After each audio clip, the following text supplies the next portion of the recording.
Well, good morning, everyone. I'm Doug Rayberg, Executive Vice President of your Air and Space Forces Association. Definitely, thank you for joining us this morning to discuss a very important operational imperative that is really near and dear to my heart, global strike.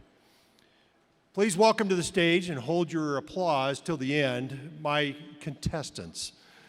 To my left, Mr. Willy Anderson, Vice President of Boeing's Multi-Domain Special Programs and Capabilities, Phantom Works. Major General John Storman Norman, Vice President of Raytheon's Airpower Requirements and Capabilities. And to my far left, Mr. Doug Young, Vice President and General Manager of Northrop Grumman's Strike Programs. Let's give him a big round of applause, please.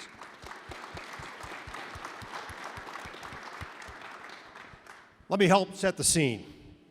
Secretary Kendall described the Global Strike Initiative as being similar to the Next Generation Air Dominance, which identifies all of the components of the B-21 Raider family of systems, including the potential use of more affordable, uncrewed, autonomous combat aircraft.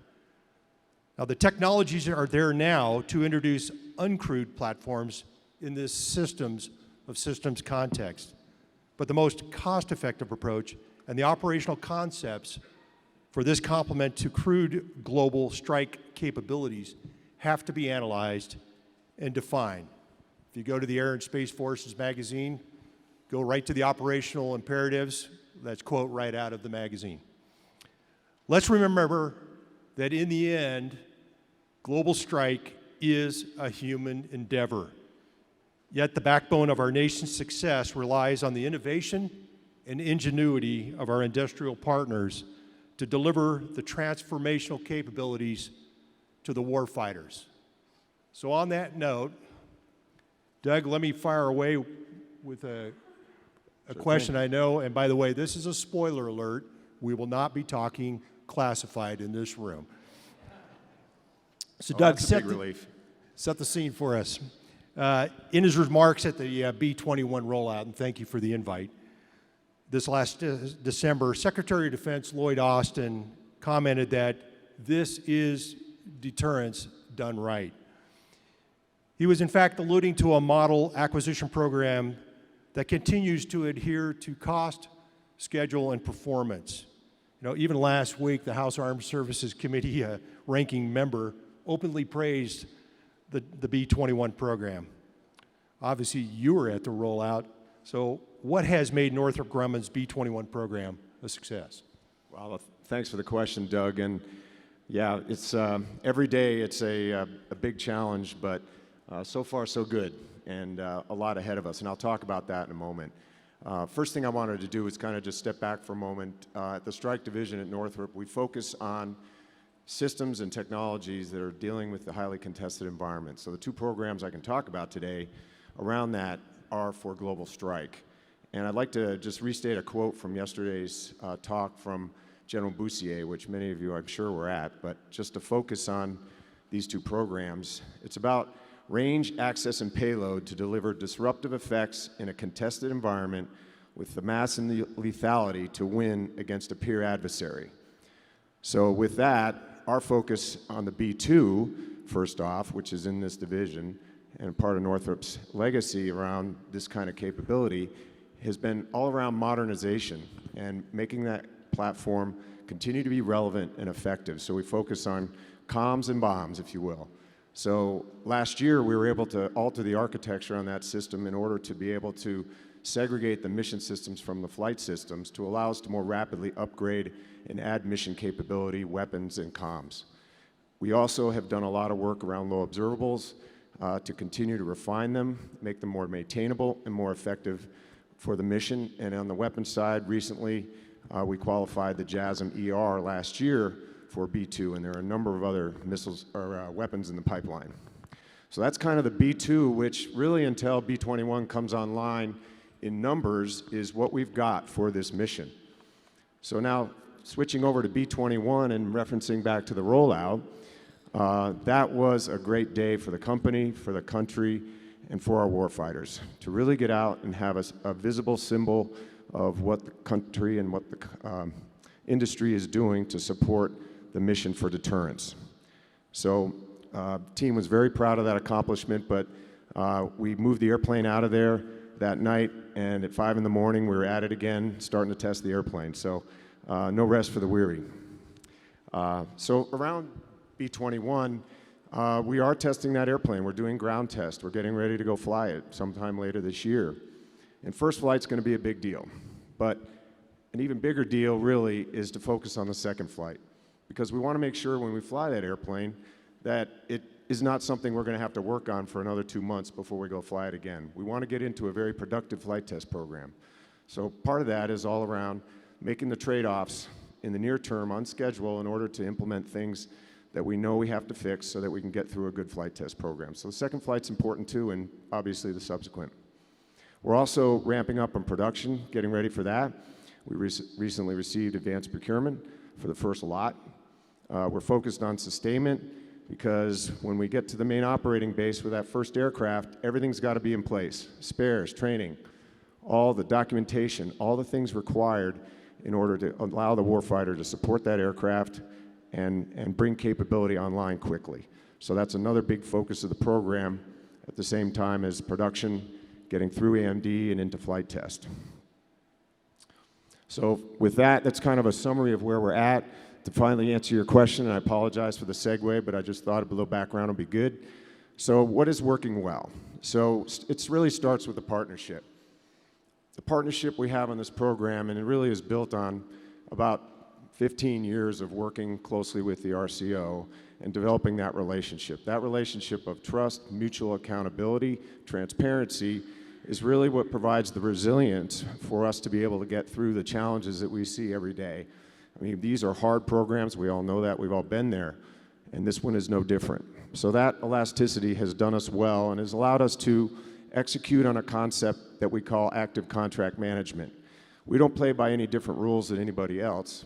We work inside the DoD 5000 system like everyone else. But the way in which we've applied resources to address risks early on the program through active contract mechanisms has allowed us to address those risks quickly and also address things that we see on the horizon that have newly presented themselves that if we address them early will help us have a better system, bring it online sooner, and have it be more sustainable and operationally effective. So that's a key element.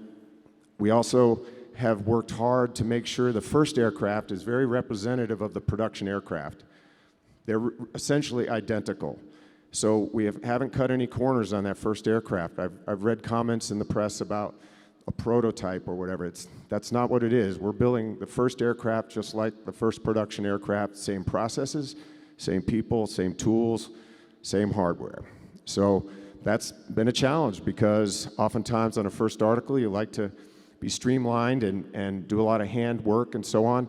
We've avoided that in order to ensure that we're really burning down the risk early. Again, it's that moving risk left approach that we've used in order to be effective. Finally, on digital and open architectures. Digital, the program wasn't born digital. When it started 8 years ago, it was not, I'll call it digital in the way we talk about it today. But we moved quickly into that, and that was with help with the RCO in many areas, but also just leveraging commercial tools that are now available. So the way I would describe digital is in 3 elements of physical, functional, and operational. On the physical side, it's all about the engineering models. For an example there would be, we just did a recent structural test of the airframe to ensure it was ready for flight. And we were within 5% to the good of our models, of our predictions. So the fidelity of that model was exceptional, and it allowed us to really move quickly and address any risk that might have been there before we went to flight. As well, in the physical area in the factory, the use of virtual reality, the use of HoloLenses to be able to see invisibly through the structure and be able to install elements for the mechanics and make it easier for them to perform their task, as well as ultimately into sustainment, being able to use those same tools. Those are commercially available now. We've adapted them into this SAP environment and now apply them in a production environment and ultimately sustainment. On the capability side, it's about agile software and DevOps software. Many of you have heard about DevOps, and it's really about model-based systems engineering and implementing rapid cycles of software development in line with those models in order to bring capabilities online efficiently and quickly and make changes as required as you discover things. Ultimately, that will serve us well in the field because we'll be able to make changes rapidly, because we all know the threat is changing more rapidly every day, and being able to alter software quickly is important. Finally, operationally, migrating to the cloud is a fundamental now part of the program in order to manage the amounts of data that are out there for not only sustainment, but mission data that allows us to be more transportable around the globe as we deploy and go forward with B-21s in the operational context. So migration to a cloud, again, another commercial thing that's been around for a long time, but doing it at a weapons system level, multi-level security is a challenge, just like in DevOps. It's doing it at a weapons system grade implementation has been the challenge we've overcome, which we're very pleased with, and software's going very well on the program. In the airplane world, sometimes you say, you know, software's waiting for, or airplane's waiting for the software. Well, in this case, the software's going to be waiting for the airplane. So software's going well. We're really happy about that. Finally, OMS and all that in terms of what's working is the requirements have been very stable. So from an acquisition perspective, we've been working to the same set of KPPs since 2014. And in fact, one of those KPPs was to have an open mission system architecture. So stable requirements has been a big reason why we've been successful. Thanks. Doug, that's awesome, especially as the B-2 commander. And I wish the B-2 could have uploaded the software like a Tesla in your garage and be the most capable going out to fight. Willie, I'm going to turn to you because this is important. Yesterday, the Global Strike Commander, General Bussier, really unveiled not only command perspectives, but he's really bridging the full operational capability of current systems and about 9 modernization programs to the future and getting them to FOC of the future. So let's talk about that systems. No doubt modernizing the global strike enterprise is vital for our national security posture. So I'd like to take it from your vantage point at the Boeing Phantom Works. What do you see as the most critical enablers to the long-range strike mission? Thank you very much for the question, and General, thank you for hosting this. It's an esteemed honor to be with you and these other 2 fine gentlemen. Well, first off, from a Phantom Works standpoint, the portfolio that I oversee is one of advanced materials, advanced mission systems, including self-protect, advanced command and control, and we're applying those in very innovative ways for new platforms as well as upgrades to existing ones. In my past military career, I was a flight tester on a B-2. So B-2 is near and dear to my heart. Congratulations to you and your team for B-21. I did a little work with them. It's nice to see that platform out there. When we did the B-2, and the platforms of that generation, it was about the individual survivability of the platform, the employment of the platform. It was all about the singular mission aspects of that platform. Now we're, in the family of systems, we're looking at essentially ecosystems. Ecosystems of the Gen 6 fighter, ecosystems of the B-21. And the ecosystem is, it enhances your mission effectiveness, it enhances your survivability, and as the Secretary was saying in his opening remarks, it allows us to buy down our mission risk and provides a bunch of different levers. So in terms of critical enablers, it's not trivial to build an airplane, but we know how to do that, okay? We got a lot of success in history in doing that. The complexity now is okay, you're not just building an airplane, you're working with other partners, other industry partners and folks to create an ecosystem that works well together. It's tightly coupled. In a highly contested environment, of maybe the employment for global strike, the coupling of capabilities of other platforms of support, if you will, has to be very, very tight. There can't be a lot of margin for error. The timing and so forth is very, very critical. So, now you get into CCAs, you're getting into, common command and control.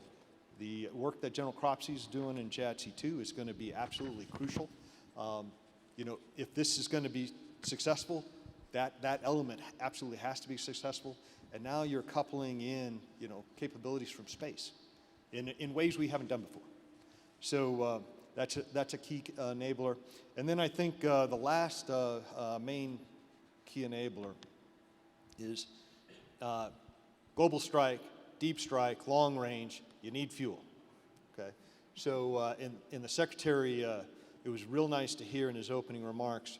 We've been working closely with the Air Force on making sure we have a strong tanker backbone with the KC-46, and now we're working with the Air Force to be able to add other functionality, mesh network backbone related to the KC-46.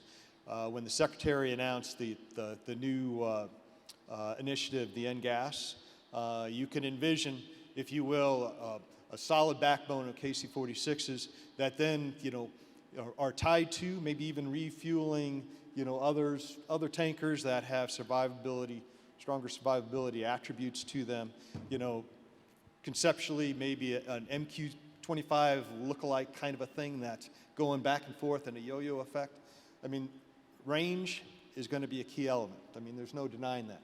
To have range, the platforms are extending the range, but they still need fuel. So, all of those elements are going to be key enablers related to that family of systems and global strike mission set. It's interesting. During this conference, I've come to the realization that managing signatures of multiple stealth, let's say, like platforms of the future, especially when you're talking about refueling to a strike platform, that's going to require a lot of partnership with our industry teammates along the way. So thank you for that, Willy. John, I'm going to shift on you, and hey, Stormin, you have a unique background. Obviously, each service is fielding its long-range strike capabilities. So let's be honest with ourselves. Navy's got its strategic systems program, the SSP. The Army, its hypersonic program, the AHPO. And of course, you oversaw the Air Force's global power programs in SAF-AQ. So I believe you really actually have a unique perspective and now an industry perspective at Raytheon regarding long-range strike. So it's really a double whammy question. So let me hit you with one. First of all, how can digital technologies and modeling and simulation be used to advance long-range strike capabilities? And then follow up real quickly with, what do you believe are the unique attributes of the Air Force LRS mission compared to those other service programs? Okay. No Great pressure. question. Not the easy one. I guess you start with what's the mission. Our mission is deterrence. That's why we have a military. We don't want to fight, but if we do have to fight, then we want to dominate. And that cornerstone of being able to dominate as a nation is to have a safe, secure, reliable capability, whether that's nuclear or conventional, and most importantly, survivable. And that applies across the platforms and the weapons that we're going to put in there.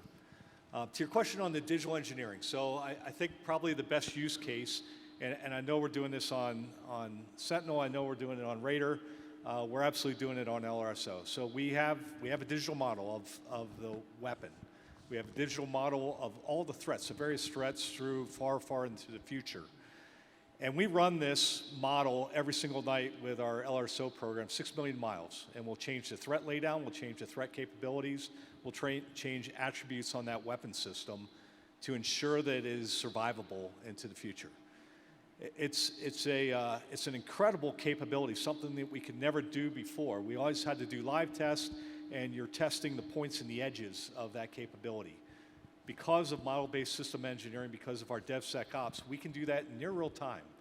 And that greatly accelerates the development timeline. It builds a lot of confidence for the warfighter, because ultimately that's who we're all working for, to ensure that they can execute this mission if called upon. We apply that same lesson learned with HACM. So it started out as Hawk with DARPA, and now it's evolved to a program of record with the Air Force on HACM. And it's a hypersonic missile. It's fast.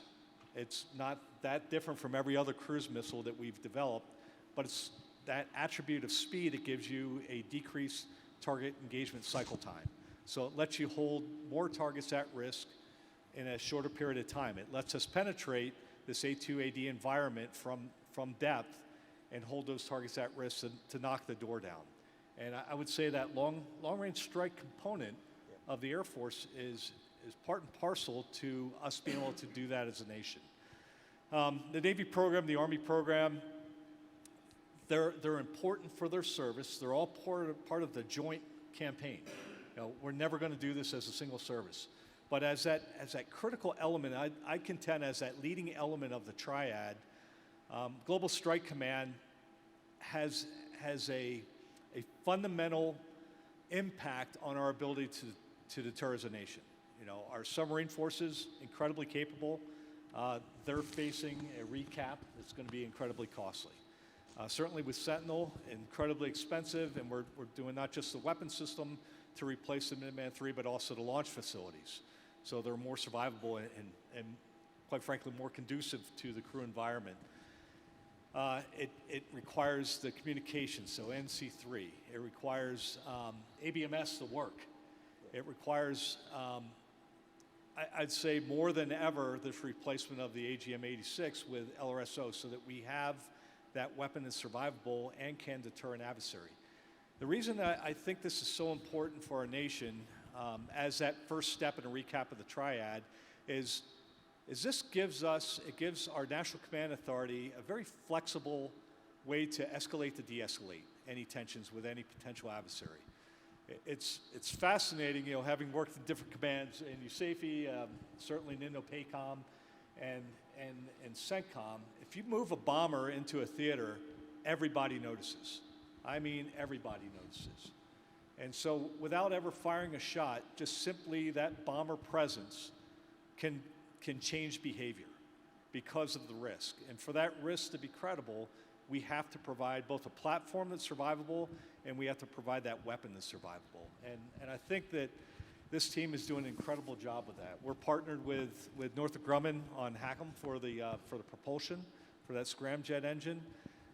I'd say what's most critical, and Doug, you touched on it, it's starting in that design with the warfighter in mind, all the way from the weapons load crew to maintainer to the mission planners to the air crew that are, or it can be an uncrewed plane that are going to be flying that aircraft into harm's way so that when they hit the weapons release button, it works the first time every time. We've spent a lot of time with STRATCOM, with Global Strike Command at the start, and the design of these weapons, whether it's HACM or LRSO, we designed those just like you've done with the B-21 program through RCO to have that first unit off the production line to be designed for manufacturing so we can produce at scale and to be operationally representative. So the first one off the line is the same as the last one off the line. And that's good for the start. It makes the acquisition community happy because you're meeting cost schedule performance. But more important, I think, to all of us is that total cost of ownership. So throughout the life cycle of whether it's the platform or the weapon, making sure that it's sustainable, that it's upgradable through that open mission system architecture, and whether it's a weapon or the platform, that it's composable.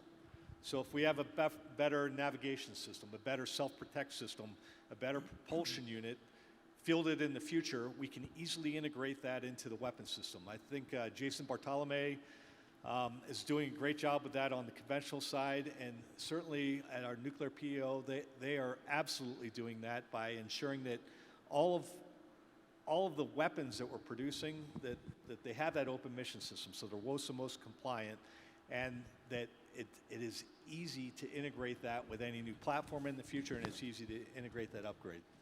Stormer, that's awesome. Let's kind of touch on sixth generation attributes. Each and every one of you've done, and Doug, you laid it out pretty well, and that's really the open mission systems architecture. We're talking about advanced networks, and we're also talking about evolved stealth. The problem is the enemy's doing the same thing. So they want to get ahead of us. So my real question to each and every one of you, starting with you, Doug, is internally to be able to maintain and sustain first mover advantage, as I call it, with technologies. What demonstrations or what early successes each of your companies can you talk about that really help us and definitely the warfighters stay ahead of the enemy? Okay, just two things on that. First off, in terms of being able to adapt to the threat, when we started this program, the requirements laid out, in the 2014, 2015 timeframe, the threat looked very different to what it looks like today and to what's being projected for the 2030s. So with some forethought, the architects of the program built into the requirements this flexibility. So I've mentioned the open mission system architecture, but another key was having the size, weight, and power to be able to add things quickly and not have to completely redesign the internals of a platform. So right up front, we had to build all that in so that we'd be flexible. And what we like to say is we're in the process of future-proofing the platform. So in addition to completing EMD, doing production and sustainment, we're also working through a roadmap for modernization so that we can start to drop in capabilities as we bring the aircraft online that are going to deal with where we see the threat today. So to that end, we've been doing a lot of work in terms of demonstrations. General Bussier referenced our OMS demonstration yesterday, where we've integrated a third-party sensor onto the platform. That's also enabled, by the way, by the DevOps process, which gives you that flexibility, right, to be able to integrate those things on quickly and in a very short period of time compared to former timelines. The second thing is that at the onset of the program, collectively we invested in a flying test bed. That flying test bed has been flying since the beginning of the program. In fact, before the program started, by the company, where we initiated to basically fly the software and mission systems of the platform. So we've been flying the mission systems for the B-21 for a number of years and evolving it over time to the current state of where we want to be when we go and deploy the platform. So we've exercised the entire kill chain with production hardware, production software, including things like the radar and the mission management systems and the comm systems. All those things are on that flying test bed, so we can actually go out to the range and fly it as if it was a B-21 and demonstrate that kill chain is effective and do it for score. So that's a big element of this concept of risk left, so that when we get out into flight test, we're only dealing with the unique integration challenges associated with being on the actual platform. It's tough calculus. Willy, let me throw the question at you too. First mover advantages out of Phantom Works, demos, successes. Let me parlay off of his response, because I think there's an area, and I'll get into the first mover and the demo piece as I go through, but OMS, absolutely 100% needs to be at the tier 3 level, where you're driving competition at the box level. Now you're driving costs down, you're driving competition at that level. But an area that I want to actually play out a little bit is in the software side of it. So first mover advantage is going to be how quickly we can get capabilities into the jet, integrated, test, and fielded. That's going to be a lot about software. We've had years, decades about doing software. I won't say wrong, because we thought we were doing it the right way, but clearly there's all sorts of scars and bad lessons learned across the industry. So what we're doing in Boeing is a couple of things. So first off, we have our own software factory. We've been investing in DevSecOps and all the things that all the companies are essentially doing. But in the ecosystem now, you're looking at software for CCAs as well as the platforms. And we don't hold the market on autonomy, MUM-T, algorithm development, and so forth. There's a lot of other companies that have invested a lot more, and we want to harness that innovation to be able to bring the change in the capability to the warfighter. So what we're actually doing is we're defining, essentially the interfaces. We have to protect safety critical elements. We have to be able to do the integration and essentially provide, I'm going to loosely call autonomy dev kit to those houses. So as long as they comply with those, now we can harness that innovation. We can partner up with the industry. We can get new cool capabilities that are out there integrated in a lot quicker. And then the other element of it is you can envision needing to do a software update in flight. Now I know that sounds like crazy talk, because you got to do integration and test and all that ahead of time. But as a B-21 is inbound, long way to go before it gets in, it may need new threat file. It may need some new software. So just last week at Emerald Flag, we actually took software from our Boeing factory, all DevSecOps compliant and that whole thing. Took it from the factory, and we actually transferred over a SATCOM, comm link to an airborne platform, and it uploaded in flight, everything went smoothly and so forth. So from a demonstration standpoint, it's looking at those kind of key enablers, software, multi-domain capability, common command and control, quite honestly, it's not going to be about a single company. It's going to be about partnering across the industry, working together to be able to accelerate that innovation to the warfighter. Yeah, my experience, especially as an air component commander deputy, is that's a tactical imperative. The future means we have to upload in flight, even inbound to the target. Storman? Yeah, I think it's more foundational than diving into the technical side of it. So it's setting the requirements right from the start. You hit on it. RCO hasn't changed the fundamental requirements of B-21. Global Strike Command, now under General Newberry, this is the third Nuke Weapons Center PEO. We have not changed the requirements for LRSO since we started this. So that helps industry, whether we're still in a competition, early down select helps accelerate a program, but having those threshold requirements right the first time, so leaning on the warfighters to get that right, and thinking towards the future so that as we set those requirements, we're designing a system that is upgradable. And this is where we need to not be so bold to think that we're the only ones with a good idea. Look to our adversaries. So let's look at the Chinese, what they've done with the PL series of air-to-air missiles. They're not that fundamentally different. They're composable missiles. That's how they're able to iterate and change rapidly and test, fail fast, and field fast. That comes back to the next major point. So for us to be able to work fast as industry, talked about the requirements, but for us to be able to field fast, we have got to be in a partnership with the SPO, and we've got to be in a partnership with the PEO, and that partnership has to extend out to the operational warfighters so that as we're doing the design, as we're doing the iterations, we're not missing the mark, and we are keeping that end user in thought, and we're delivering that capability right at IOC that they need to execute the mission.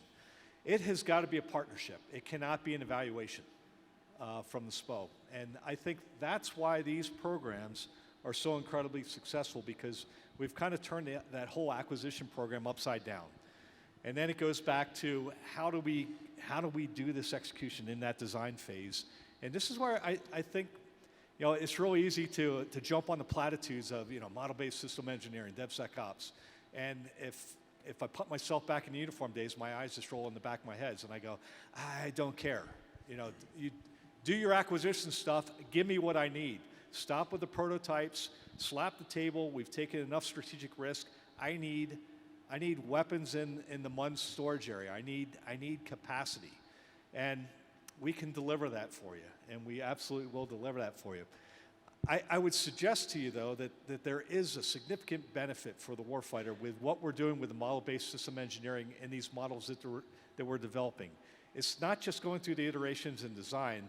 This is something that you take as a warfighter afterwards so that you can run these mission rehearsals in a campaign with very, very accurate models of every platform and every weapon and of every threat. And you can do this until you find that best combination, that best pairing of weapons and platforms to achieve the best success. And then that leads to your comment about that C2, so the ABMS, yeah. In the future, here's the panacea. I can sit back in my easy chair back in the KAOC, 2,000 miles away, with my coffee, and I can watch this air war occurring in front of me. I can see every threat. I've got total SA. And I can just pair the right platform to the right target set and the right weapon to that right threat coming in, so I win the first time every time. I look at it a little bit differently. I want that warfighter, whether it's an accrued or uncrewed platform, at the tip of the spear that's actually exposed to have that type of global SA. And I want that warfighter that's at the tip of the spear to be able to receive that change of here's the new target priority. I want them to receive that digitally so that it's not a 12-hour mission planning process on jumps. It's coming across as an ASCII file, and it's downloaded into the weapon. They got the new pairing, and that weapon goes. For my C2, I want that C2 back there to be able to see what platforms, at what location, with what weapon, so that I can make that smart decision. And I'm not dumping the situational awareness of the warfighter out the tip of the spear. I think that this revolution that we're going through, both in industry and with our acquisition community, is going to give the warfighter that capability in the future. That's a shack. I started my remarks with this is a human endeavor. We're going to end on the human endeavor loop. Willie, I'm going to start with you, and then I'm going to, Doug, you complete the loop here, please. We've got about 5 minutes remaining, so quick thoughts. What about the human in the loop? We're talking about collaborative combat aircraft. We're talking about autonomous systems. We're talking about hypersonic blistering speed weapon systems, and you're in the cockpit or you're on the ground. What from the Phantom Works, from the Boeing side, and let's go Raytheon into Northrop Grumman, how do you account for this entirely new dynamic environment that you have to deal with? Let's try to keep it to the weapons system level. Well, there's a number of different areas that I could go down with that one, honestly enough. But when we're looking at, again, that global strike ecosystem, from a weapon, from a CCA aspect of it, that comm command and control element of it gives the human in the loop the ability now to be able to make adjustments real time, mission based. That's there. So you can envision, long range weapons being shot off an F-15EX, expanded the loadout and so forth, and now they're on the edge and they're just firing the heck out of them and shooting them into the area. Those weapons then are netted, and so through ABMS and your command and control system, you've got your ABMers now. They could be on a E7, they could be in the back of a KC-46, they could be on the ground, but all the weapons now are all netted together, and they're talking, they're communicating amongst themselves, and if they get to a target and that target's already been struck, they can roll to the next target, and so that's what's going to be the ability to be able to provide mass. The fog and friction of war, I mean, that's an element of that ecosystem that increases survivability, that increases mission effectiveness, across. That's what I think when I think of your question. Awesome. Thank you, Willie. Storman, human in the loop. I think you have to keep it simple. So from the weapons, they need to be easy to mission plan, they need to be easy to employ. For the sustainability, it's starting at the very beginning. So as you're designing a weapon or you're designing a platform, go up to Minot. Go there in the middle of the winter. Don't go there in the summer when the airmen are out there in cold weather gear and they got these horrendous mitts on. Hopefully, we've got them equipped with the right gear. And let them work on the platform or on the weapon. Can they do it? Put that weapon into the MUNs. Can you move it in and out easily? And then for our AMC team, can we transport it easily? And more importantly, can we integrate these very quickly onto the new platforms, whether they're crewed or uncrewed? It starts with the airmen, and it ends with the airmen. If we're doing this right, we've made their job easier, and we've given them incredible capability that they can employ. You bring up a key point before I touch you, Doug, and that is the human in the loop also goes from ground to command and control. Obviously, everything's going to be rapid, machine to machine in some cases, to be able to make decisions. So bring us home. Human in the loop. Yes, sir. So really from a human in the loop perspective, I'll come at it from two angles. One is, first of all, one of the reasons the program is successful is because of the embedded nature of Global Strike in our program from day one. General Boussier, thank you for the amazing support that we get from Global Strike every day. They are embedded throughout the program, certainly in the program office, but we have 12 pilots from Global Strike that have been working with us over the last few years on the pilot vehicle interface. So we've gotten a lot of great feedback from other stakeholders of the ease and simplicity by which the information is displayed and which enables rapid decision-making, informed decision-making. And to the point of the fact we're really in an information age, it's the people that are coming through schools and some of them that are still playing video games are going to be flying this airplane. And so they need to have a vehicle interface that really represents the state of the art as far as that ability to manage the flight, but also manage that mission, which will be complex. So that global strike engagement at the pilot vehicle interface spreads all across everything we do. Global strike is involved in our maintainability and sustainability studies. We have people in our labs in Melbourne, Florida, where they work with us on the software. And then out in Palmdale, we have folks that are working with us on the flight line as we get ready to go fly this airplane. So global strike is a big part of that, and I think that's really a big aspect of the human piece that needs to be involved right from the beginning. And then finally, from a human perspective, I just really want to acknowledge the 8,000 people around the country that wake up every day to deliver this radar capability online. Those are 400 suppliers in 40 states and Northrop employees across the country, working with our government counterparts to bring this online as quickly as we know how. And we're committed to that, and we work at it every day. So thank you for the opportunity to speak today. So let's wrap it up by going back and look at what this is all about. As we talk about the human endeavor of global strike, I think you three gentlemen just hit the home run of the day, and that is, let's not forget the warfighters are actually an industry, and they're creating new approaches at Boeing and Raytheon and Northrop Grumman and others. And this is a tough problem, but not one insurmountable. I guarantee you the Chinese are going to be watching this video over and over and over. So Willy, thank you. Stormin, I appreciate it. And Doug, thank you very much. One shameless plug, please go to the AFA or Shop AFA store. I've already bought my bomber t-shirt. It's got the B-21 in the front and every aircraft that I've ever flown on the backbone. So please, and thank you. Let's give these gentlemen a round of applause, please.